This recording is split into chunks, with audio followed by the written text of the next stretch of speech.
መርሐባ እንዴት ነሽ?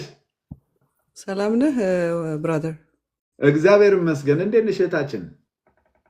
እንደዚህ ገጥሞኛ አቅምና ስልኬ ብዝ ብዝ ይላልና አንዳንድ ጊዜ እንደዛ ላይቭ ላይ ያሉ ሰዎች ሪኩዌስት ሲልኩ እንድትገቢ እንደዛ ይላል። ለመጀመሪያ ጊዜ ነው ያየሁትና ምንድን ነው ብዬ አክሴፕት ሳረገው አንተ ጋር መጥቶ ቁጭ አልኩኝ። ከመይ ሰላም ነው? እግዚአብሔር ይመስገን። እንዴት ነህ? ሰላም ነው፣ እግዚአብሔር ይመስገን። እስቲ እዚሁ እያለሽ እንግዲህ ከመጣሽ ላይ ቀር አጭር ሀሳብ ስጭበት። በዚህ አሁን ኢትዮፎረም ባወጣው 42 ነው 42 ጀነራሎች እና መኮንኖች ያሉበት የትግራይ ተወላጆች ንብረት ታገደ የሚል ዜና ወጣ። እንግዲህ በየጊዜው ሁኔታውን እንደምትከታተዩ ፕሮግራምሽን ስለምከታተል አውቃለሁና ቅድምም ስለ ጀነራል ምግበይ አንዳንድ ነገሮችን ስትናገሪም ሰምቼሻለሁ። ልክ ከትግራይ ጦርነት በፊት የነበረውን የጀነራል ክንፈ ከዛ በኋላ ደግሞ የአንዳንድ የጦርነት ዝግጅቶችን ምናምን ልክ እሱን የተመሳሰለ ነገር እየመጣ ይመስላልና ይህንን ዜና ከሰማን በኋላ ምን ታስቢያለሽ? ምን እያደረገ ነው ትያለሽ አብይ አህመድ? እውነት ለመናገር ዜናውን አልሰማሁትም። ምን የሚል ዜና ነው? አም ሶሪ አልሰማሁትም ዜናውን። የ42 ጀነራሎች ንብረት ታገደ፣ የከፍተኛ መኮንኖች እና ጀነራሎች ያሉበት የትግራይ ተወላጆች ይላል። ኢትዮፎረም ነው ያወጣው ከ8 ደቂቃ በፊት። ምንም እኮ የሚደንቅ ነገር የለም። ስዩም ተሾመ ማለት አብይ አህመድ ነው። ስዩም ተሾመ ቁጭ ብሎ ሲናገር ስዩም ተሾመ የሚባለው ሰካራሙ ሰውዬ አይደለም። አብይ አህመድን በደንብ መግለጽ የሚችል ገላውን አብይ አህመድ በደንብ ፊት ማድረግ የሚችል ሰው ስለሆነ ነው። አብይ አህመድ በብቃት በመልክም በድምፅም በሀሳብም በምግባርም በሁሉም ፊት የሚያደርገው ሰው ስዩም ተሾመ ነው። ስለዚህ ስዩም ተሾመ ወጥቶ ሲናገር አብይ ነው እየተናገረ ያለው። ስለዚህ ስዩም ተሾመ ሰምተው ከሆነ ታደሰ ወረደ ወደ አዲስ አበባ እየመጣ ነው፣ ምግበን ያስረክበን ብሏል። ይሄ የአብይ አህመድ ፍላጎት ነው። እኔ እናንተ መጽሐፍ ቅዱስ እናውቃለን። ትዝ ይልህ ከሆነ ንጉስ ሄሮድስ መሰለኝ ጲላጦስ አይመስለኝም፣ ሄሮድስ መሰለኝ የወንድሙን ሚስት ነው ያገባው እና እየወቀሰ ስላስቸገረው ዮሐንስ ሚስትየዋ ምን ብላ መከረቻት? ልጇን ለአባትሽ የዮሐንስን አንገት ቆርጠ ስጠኝ በይው አለቻት። ልጅቷ ናት ወጥታ በዳንስ አስደሰተችውና ምን ላርግልሽ ሲላት የዮሐንስን አንገት አለችው። ልጅቷ አለች የዮሐንስን አንገት። ልጅቷ የእናቷ አፍ ነበረች። ስዩም ተሾመ ወጥቶ ምግበን እናስረክበን ሲል ማን እየተናገረ እንደሆን ይካንትል ያ የአብይ አህመድ ነው። በቃ አብይ አህመድ ውስጡ ገብቶ እየተናገረ ያለበት ሰው ነው ስዩም ማለት። ስለዚህ እሱ በቃ ክሊር የሆነ ኢንዲኬሽን ነው በትግራይ ጀነራሎች ላይ የሆነ ነገር ማድረግ እንዳሰበ አብይ ማሳያው እሱ ነው መሰለው እንጂ ይሄ እኮ መጀመሪያው አይደለም። ምን ትግራይን ያላደህየው ሰው አለ እንዴ? ከትግራይ ምን የ12 ጀነራሎች ምን ይደንቃል? የትግራይን ህዝብ እንዳለ እኮ እንደ ህዝብ አደሂቶታል አብይ አህመድ። እንደ ህዝብ ሀብቱን ዘርፎበታል። እንደ ህዝብ ቅርሱን አውድሞበታል። እንደ ህዝብ ፋብሪካዎቹን አቃጥሎበታል። ኢንዱስትሪዎቹን ነቅሎ ወስዶበታል። ትምህርት ቤቶቹን አውድሞበታል። ሆስፒታሎቹን አፍርሶበታል። የ42 ጀነራል ምን ይደንቃል? ከምድረ ገጽ ላጥፋችሁ ብሎ የሻቢያን ሰራዊት እንኳን በገንዘብ ከፍሎ አምጥቶ አዘርፎታል እኮ። እና የ42 ጀነራል ምን ይደንቃል? የሚደንቅ ነገር አይደለም። እነ ጌታቸው ረዳን ይዞ ትግራይ ሊያተራምስ የነበረበት እጁ ተቆረጠች። እነ ጌታቸውን ይዞ የትግራይን ህዝብ ሊያጎሳቁል የነበረበት በቃ ስራው ተገለጠበት፣ ፈረሰበት በእነዚህ ጀነራሎች ምክንያት። እነዚህ ጀነራሎች ድሮም ቢሆን ሀብት ንብረታቸውን ጥለው ነው ጦር ሜዳ የገቡት። ህዝቤን አታራክሰውም፣ አታበሻቅጠውም፣ አትገለውም ብለው ጥለውት የሄዱትን ውትድርና፣ ጥለውት የነበረውን ስልጣን፣ ጥለውት የነበረውን ፕሮፌሽን ነው ተመልሰው ገብተው ራሳቸውን አደራጅተው ከራሱ ከአብይ አህመድ ሰራዊት መሳሪያ ማርከው ህዝባቸውን ዲፌንድ ያደረጉት። አሁንም በእነዚህ ጀነራሎች ምክንያት የትግራይን ህዝብ እንደፈለገ ማራከስ፣ ማዋረድ፣ መግደል፣ መጨፍጨፍ አልቻለም። ሀሳቡን ያስጨነገፉበት እነሱ ናቸው። ስራውን ያፈረሱበት እነዚህ ናቸው። ያላላቸው ነገር የለም። ምን ይደንቃል? ኢንቴግሪቲያቸውን ለማዋረድ ሪዮት ሚዲያ ነው የመጀመሪያው ሚዲያ ወጥቶ ጀነራሎች በወርቅ ስምሪት ተሰማርተዋል ያለው ፈርስት ሚዲያ ሪዮት ነው። ዋው ያ ኢንቴግሪቲያቸውን ለማዋረድ ስብናቸውን ለመስደብ ካራክተራቸውን አሳስኔት ለማድረግ ምን ይደንቃል? መርከብ ሰረቁ እኮ ብሎናል። ካሁን መርከብ እንኳን የሰረቁ ናቸው እኮ ብሏል። ምን ይደንቃል? የትግራይን ህዝብ ያላለው የትግራይን ሰዎች የትግራይን ተወላጅ ያልተናገረው ነገር አለው እንዲ አብይ አህመድ ያልሰራው ወንጀል አለ? ሳልፈር ሳይቀር እኮ ነው አምጥቶ በላዩ ላይ ያፈሰሰበት።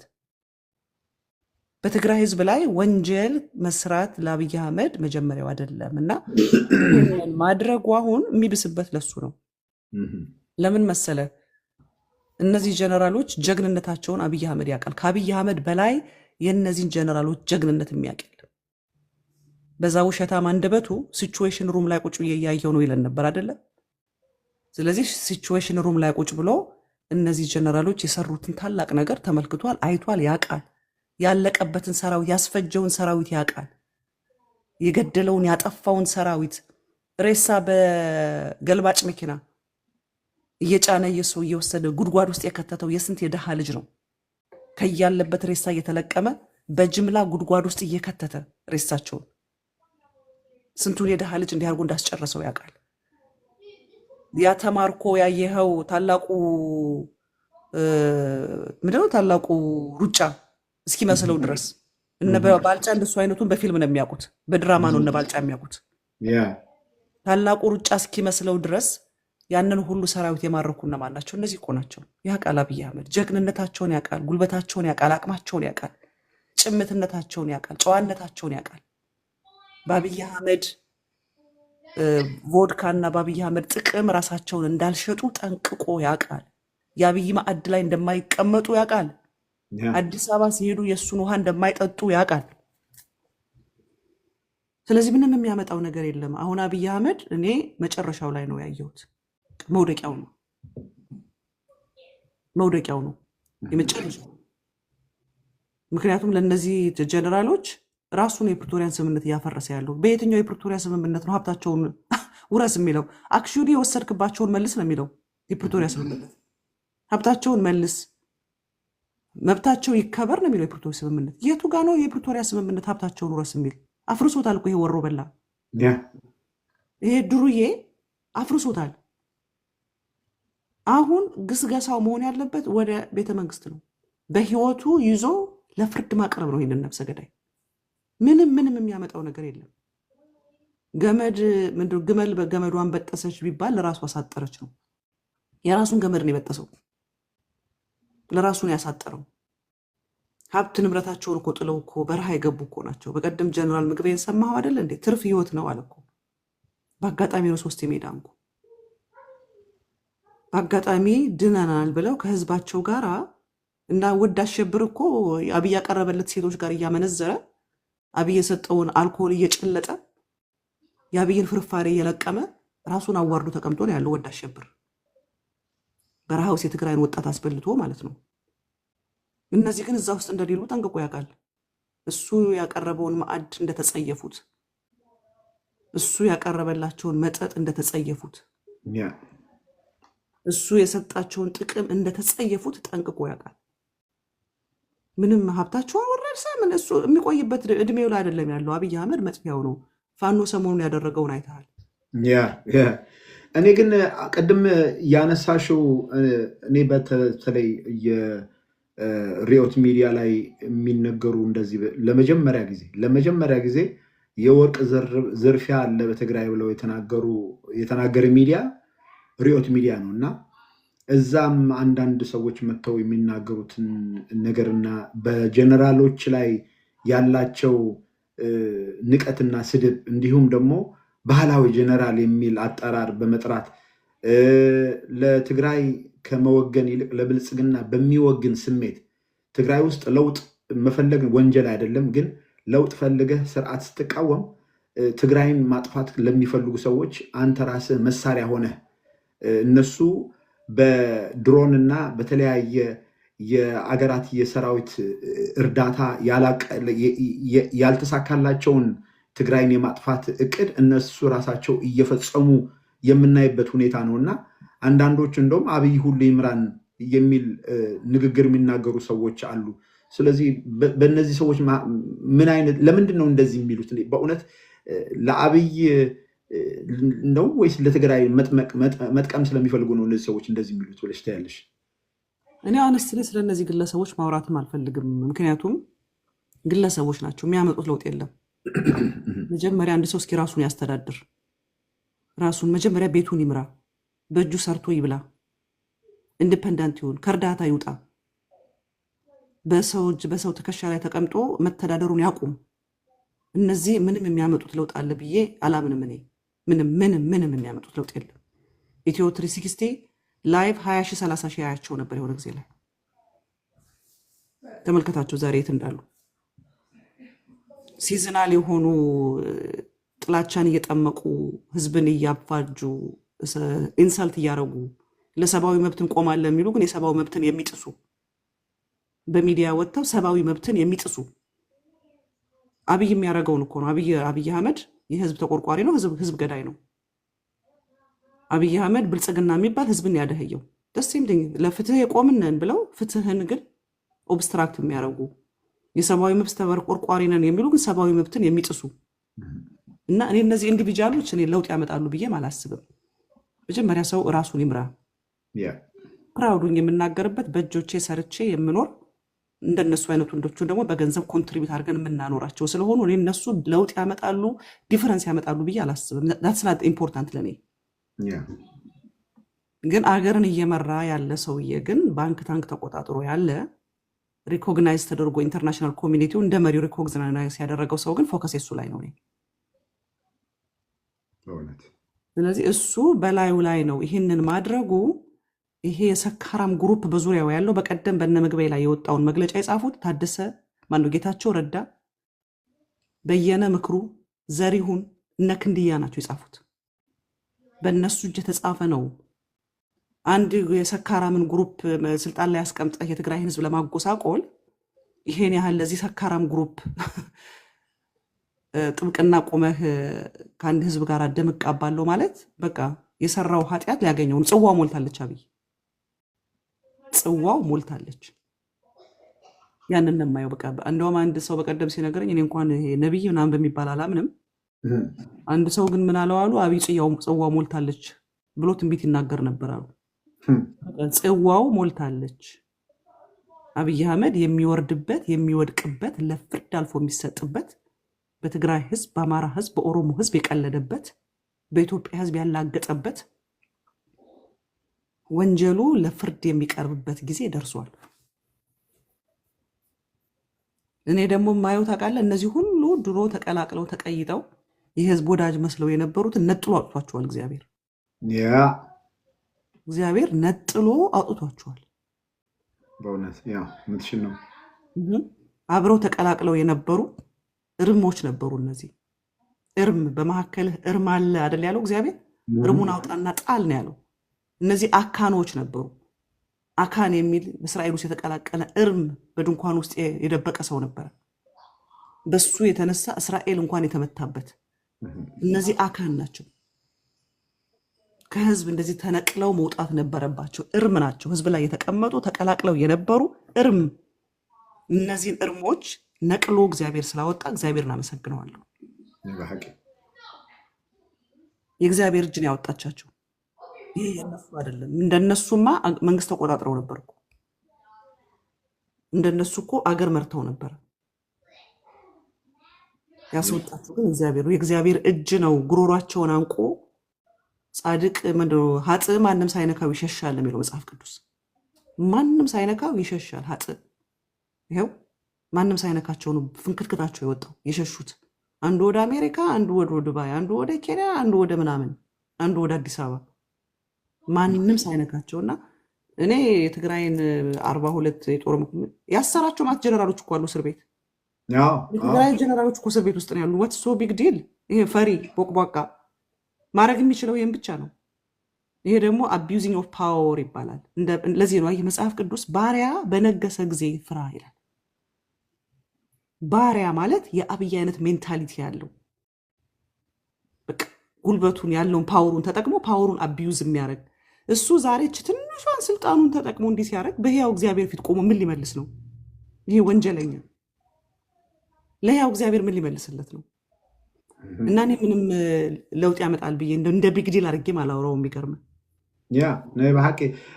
አንድ የመጨረሻ ጥያቄ ልጠይቅሽ የምፈልገው ማርያማዊት፣ እነዚህ አሁን በዚህ ወቅታዊ የኢትዮጵያ ጉዳይ በተለይ ኤርትራና ኢትዮጵያ ወይ አብይ አህመድ እና ኢሳያስ እየገቡ ያሉበት እሰጥ አገባ አለ። ወደብ ይገባኛል፣ ወደብ ከሌለን ማለቃችን ነው፣ እንበላቸዋለን የሚል ብዙ ፕሮፓጋንዳ እንዲሁም ጀነራል ፊልድ ማርሻል ጀነራል ብርሃኑ ጁላ ራሱ ከዚህ በፊት በነበረን የአሰላለፍ ምክንያት ነው እና ከአሁን በኋላ ግን የግድ በቃ ማግኘት የሚገባንን እናገኛለን የሚል በቃ ወደ ኤርትራ ዳርጋ የአሰብ ይገባኛል ጥያቄ በማር ወረራ እናደርጋለን አይነት በቃ ግልጽ በግልጽ የሚመስል ብዙ ነገሮች እንሰማለን። ይህንን ነገር በእውነት ያደርጉታል ብለሽ ታስቢያለሽ ወይስ ለምንድን ነው አሁን አይመስለኝም? እነዚህን ጀነራሎች እንደዚህ ብለው የሚናገሩት ለምን መሰለህ? የተማመን እሱ ቲዲኤፍን ሊያጋድል ነው የነበረው። እነጌታቸው ቲዲኤፍን አሳልፈው ሊሰጡት ነው የነበረው። የትግራይን ወጣት አሳልፈው ሊሰጡ ለአብይ አህመድ እንዲሰዋ ነበረ። ጌታቸው የትኛው ችሎታው፣ የትኛው ጉብዝናው፣ የትኛው ጥንካሬ ነው አብይ እንዲያደርገው ያደረገው? በቲዲኤፍ ነበር የተደራደረው የትግራይን ወጣት ለአብይ ለመሰዋት። ከዛ እነሱ ደግሞ እየሰከሩ እያጭበረበሩ እየዘረፉ እየተንዘላዘሉ ሳይሰራ እንዲህ በምቾት ተንቀባሮ እንዲኖር ነበረ። ድርድሩ በቲዲኤፍ ነበር፣ የትግራይን ወጣት ለመሰዋት ነበር። እነ ጀነራል ምግበይ ደግሞ የትግራይ ወጣት ፕሬሽየስ ነው፣ እንደፈለገ ልናጋድለው አይገባም፣ ዓላማ ስለሆነበት ነው፣ ቤተሰቡ ስለተገደለበት ነው፣ በ360 ዲግሪ ከበው ላጥፋ ስላሉት ነው እንጂ ክሪም ኦፍ ሶሳይቲ ነው፣ የዚህ ወጣት ህይወት ፕሬሽየስ ነው ብለው በምንም ተአምር ጦርነት ውስጥ አይገባም፣ አይሞትም፣ አይገደልም፣ ከአማራም ጋር አይዋጋም፣ ከኤርትራም ጋር አይዋጋም፣ ከማንም ጋር አይዋጋም ብለው ስለከለከሉት መጀመሪያ ስማቸውን በማጥፋት ኢንቴግሪቲያቸውን ኢንሰልት በማድረግ ካራክተራቸውን አሳስኔት በማድረግ የነሱን ኢንቴግሪቲ ያለው ሰው ኢንቴግሪቲውን ኢንሰልት ስታደርገው በጣም ይጎዳል። ያንን በማድረግ ምክንያቱም ፒፕል ኦፍ ኢንቴግሪቲ ናቸው። እነሱን ኢንሰልት በማድረግ ማሸማቀቅ ነበር። ዲዲአር በሚል ሞከረ፣ አልተሳካለትም። ከአማራ ጋር ሄዱና ታግላችሁ መሬታችሁን ውሰዱ፣ አልተሳካለትም። ከዛ ደግሞ ጀነራሎቹን አግጃለሁ በማለትም አልተሳካለትም። እነዚህን ይዞ ነበረ ከኤርትራ ጋር ሊዋጋ የነበረው። አሁን ግን አይመስለኝም። እንዴ ኢሳያስ አፈወርቂ እኮ ከአብይ ይልቅ እስከነ ጭከናው እስከ አረመኔነቱ እስከነ ክፋቱ ዌል ኤክስፒሪየንስ እኮ ነው። አንድ የሆነ ጭባ ትላንትና የመጣ ነው ኢሳያስ እኮ ነው እጁን ይዞ የትግራይን ጦርነት የመራው። ማሙሹን አብይን ይዞት የትግራይን ጦርነት እኮ የመራው ኢሳያስ ነው። የኢሳያስ ጀነራሎች ናቸው የመሩት። ታዲያ በምን አቅሙ ነው ጌታዬ ብሎ ጫማውን እየወለወለ የነበረ? ና ሲለው እየበረረ አስመራ እየሄደ ጎንበስ ብሎ ጫማውን እየጠረገ እግሩን እየሳመ ይሱ እያለ እየተለማመጠው፣ ተደበቅ ሲለው ሲደበቅ፣ አሁን እንዳትናገር ሲለው ሳይናገር ኢሳያስ አልነበር እንዲራን የሚያደርገው? ከሚዲያ ጥፋ ሲለው ከሚዲያ ይጠፋ ነበረ። አሁንና ተነስና ሱዳን እንሂድ ሲለው ሱዳን ይሄድ ነበረ። ስለዚህ ኢሳያስ አብይን ጠንቅቆ ያውቀዋል። ለጭከናና ለአረመኔነት ኢሳያስ ተወዳዳሪ የለውም። ለክፋት ተወዳዳሪ የለውም። ለጦርነትማ በቃ ኑሮ እኮ ነው የሚያውቀው። ኢሳያስ ጦርነት ነው። በዙሪያው ያሉት ሀገሮች ጋር ሁሉ ተዋግቷል። ስለዚህ በምን አቅሙ ነው የትግራይን ወጣት ይዞ ነበረ ሊያዋጋ የነበረ? አሁን አይሳካለትም።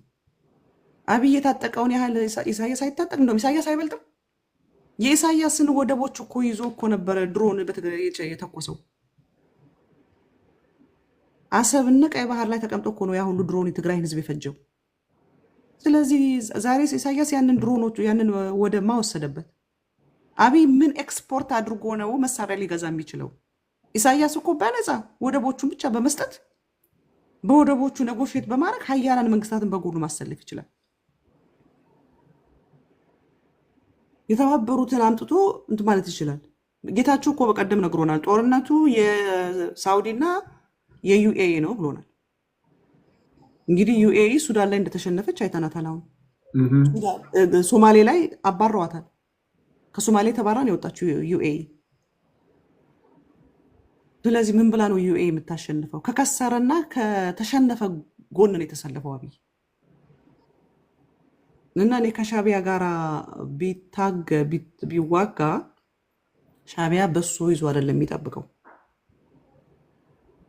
ሲጀምር ከኢትዮጵያ የወሰዳቸው ብዙ ብዙ ብዙ ብዙ የጦር መሳሪያዎች አሉት። የሻቢያ ሰራዊት ከኋላ ሆኖ የአብይን ሰራዊት ነበር የሚያዋጋው። ስለዚህ ሰራዊት አለው። ኢሳያስ ምንም ችግር የለበትም። ሶማሌዎችንም አስገብቷል እኮ ካስፈለገው ትግራይ ጦርነት ላይ። ዛሬ በኤርትራ ጋር ቢዋጋ ከኤርትራ ጎን እነማን አብረው እንደሚሰለፉ የምናውቀው ነገር የለም። ድሮን ከፈለገ ኢሳያስም ድሮን ይኖረዋል። የጦር መሳሪያ ቢል ኢሳያስም ይኖረዋል። እና ምንም እኔ ለአብይ መውደቂያው ነው የምልህ። ይሄ ማለት ግን ኢሳያስ ይቀጥላል ማለት አይደለም። አብይ ግን እንኳን አይደለም አሰብን ሊያስመልስ እንኳን ቀይ ባህርን ሊያስመልስ አይደለም እሱ ራሱ አይመለስም። በቃ ቤተ መንግስት ውስጥ አይመለስም። ትግራይን የጦርነት አውድማ አድርጎ አልሰማህም? ያሰካራም አብይ ስዩም ተሾመ ተብሎ መጠራት የለበትም። አብይ ነው ተብሎ መጠራት ያለበት። ምግበን እናሳድዳለን። ምግበ አባቱ ጋር ሻቢያ ጋር ሄዳል። ከዛ ምግበን ተከትለን ሻቢያ እንሄዳለን። እንዲህ ያለ የድሩዬና የሰካራም በጫት የመረቀነ ገባ ሀይ ሆነህ የምትናገረው በቃ ሀይ የሆነለት ሰማዩን ቅርብ ነው። እንደዛ ነው የሚመስላቸው። እንደዛ ነው የሚመስላቸው። እነ ምግበይ ማለት የትግራይ አይን እንደሆኑ አያውቁም። ጥቂት በቁጥር ፍኝ የሆኑ የጌታቸው ተከታዮች በየቲክቶኩና በየሚዲያው ወጥተው ምግበይን ስለሰደቡ እውነት ነው የመሰለው። ጌታቸው ያለውን አልሰማህም? 90% የትግራይ ህዝብ ይደግፈኛል አለ። ታዲያ 90% የኢትዮጵያ የትግራይ ህዝብ ከደገፈው ሻራትን ምን ይሰራል? በእውነት 90% የትግራይ ህዝብ ከደገፈው እነ ዋልታና እነ ፋና ለምን ዘገቡለት?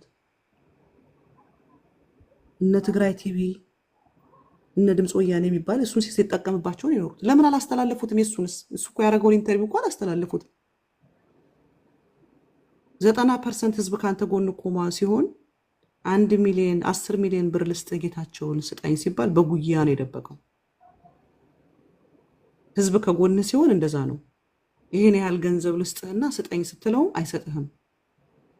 ህዝብ ከጎን ሲሆን በሰማይ በድሮን በሚግ በእግረኛ ወታደር ምድሩን ስታስስ በጉያው በጓዳው ደብቆ ነው የሚያስመልጥህ። ህዝብ ከጎን ሲሆን ህዝብ ከጎን ሲሆን አይደለም ሻሽተህ አዲስ አበባ ቁጭ ብለህ ሻራተን ላይ ኢንተርቪው የምታደርግ። ግን እንዲህ ነው ሲያወናብዱት ነው የኖሩት። ህዝቡ ከነጌታቸው ጋር ያለን የመሰለው። ምክንያቱም ጥቂት የሆኑ ቲክቶክ ላይ ተቀምጠው የትግራይን ህዝብ የሚሰድቡ የትግራይን ህዝብ የሚያዋርዱ በገንዘብ የተገዙ የአብይ ትግሬዎች ያን ስለተናገሩ ህዝቡ ከሱ ጋር ያለውን የመሰለው እና አውልት ያዩ የትግራይን ህዝብ አይቶታል፣ ጀግንነቱን አይቶታል። በአብይ ጦርነት የአብይ ጦርነት ነው የሚባለው፣ የትግራይ ጦርነት የአብይ ጦርነት ነው የሚባለው። በአብይ ጦርነትም አይተውታል። ቅጥቅጥ አድርገው አዋርደው አንቀጥቅጠው ኪሳራ አምጥተው ሲያስወጡት አይቷል። በሙሉ ነጋ አይቶታል። በጌታቸውም አይቶታል። በጻድቃንም አይቶታል። ይሄ ህዝብ የሚሸነፍ ህዝብ እንዳይደለ አይቶታል። ስለዚህ አሁንም ምንም ነገር ቢያደርግ እነጌታቸው አወናብደውታል። ወጣቱ መሞት አይፈልግም፣ ወጣቱ ጦርነት አይፈልግም፣ ወጣቱ አልታገልም ብሏል እያሉ በገንዘብ እየገዙ ያንን ሲያስብሉ ታይቷል።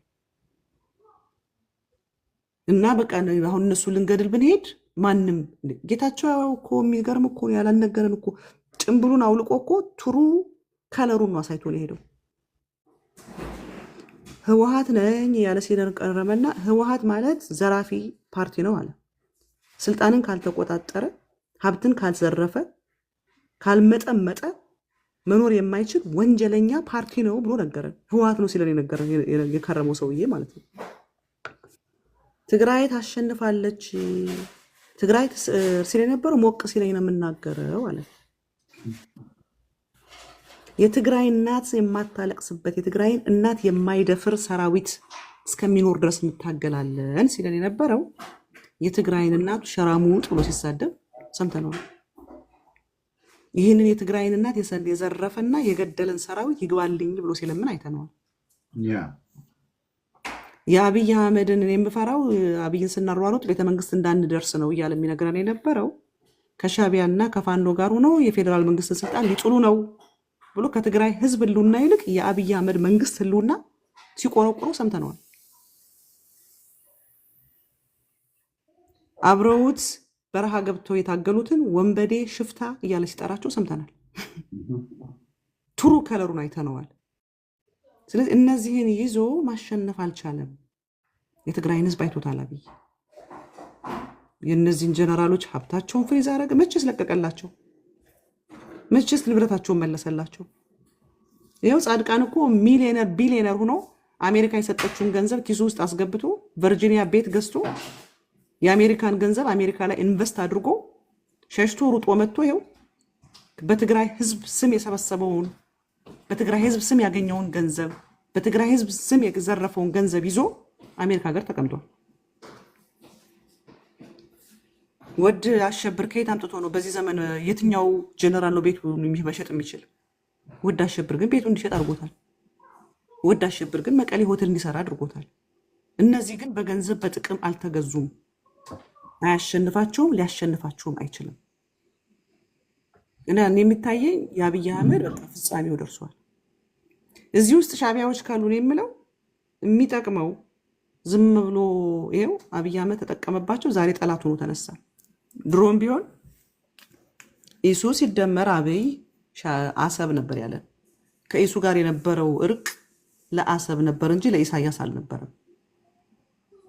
አንድ ትዝ አይልህም? አንድ ዘፋኝ እስኪ ተውን ተውን የሚል አንድ ቀን ልኬልህ ነበረ።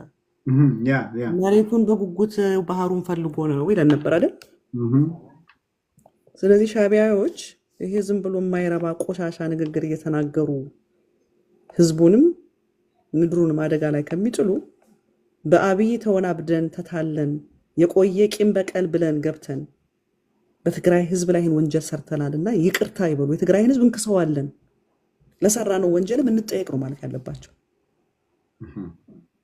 ዛሬ የኤርትራ ህዝብ፣ የትግራይ ህዝብ፣ የአማራ ህዝብ አብሮ መቆም ነው ያለበት። ለህልውናው መዋደቅ ነው ያለበት። እንደነ መሳይ መኮንን የሚባሉ ነፍሰ ገዳዮችን አሽቀንጥሮ ነው መጣል ያለበት ሻቢያ። ምክንያቱም ከደቡብ መጥቶ እሱ ምን ገዶት ነው ስለ ሰሜን? እነ ኢሳያስ አፈወርቂ አንደኛ ማስወገድ ያለባቸው እነ መሳይ መኮንን ነው። ይህንን ነው ማለት የምችለው። ዋው ማርያማዊ ቴንክ ዩ በጣም እናመሰግናለን። እዚህ እየሰማችኋት ያላችሁት እህታችን ማርያማዊት ናት። ሆራይዘን ፍሪ ሚዲያ ዩቱብ ቻናል ሄዳችሁ ሰብስክራይብ አድርጉ። ወቅታዊ በጣም ብዙ መረጃ ያሉ የተለያዩ ፕሮግራሞች እያደረገች ነው እና በረታታት ፎሎው በማድረግ ደግሞ ኢንፎርሜሽኖችን እንቀበል ማለት ፈልጋለሁ። ማርያማዊት እግዚአብሔር ያክብርልሽ፣ ጌታ ይባርክሽ። እግዚአብሔር ይመስገን። በጣም አመሰግናለሁ እህቴ። ከምኩል ጊዜ ዝዓፍተይ ማዕረ። ቴንክ ዩ